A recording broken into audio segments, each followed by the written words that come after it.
post-tropical cyclone Lee, no longer a hurricane, but still packing a punch for New England.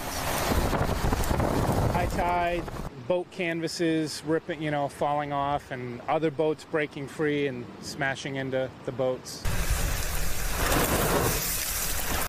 Starting early this morning, south of Boston, swells of wind-whipped waves were seen battering beaches and hammering homes.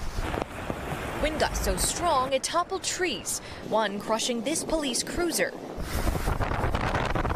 Up and down the northeast coast, dangerous rip currents tearing through the Atlantic. I think the only time I've ever seen swell like this is in the nor'easter in the wintertime. In New Jersey, a desperate search for a missing boater who disappeared late Thursday when his boat capsized in strong surf.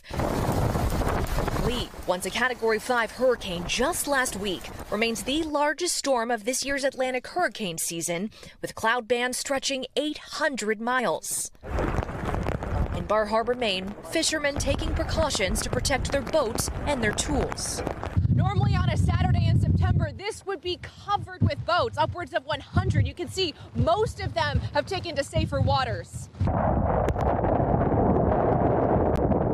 At the height of the storm, two lobstermen took this tiny skiff across unforgiving waters, desperate to save their damaged boat and their livelihood. For people used to nor'easters but unfamiliar with hurricanes, faced with their very first watch in over a decade, Lee's weakening was welcome. Marissa Parra joins me now from Bar Harbor, Maine. Marissa, we now have reports of at least one death from this storm. Yes, we hear a report of one fatality after a tree fell in a man's vehicle here in Maine. You can see the wind still rocking the waters behind me.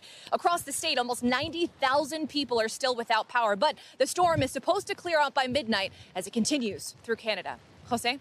Thanks for watching. Stay updated about breaking news and top stories on the NBC News app or follow us on social media.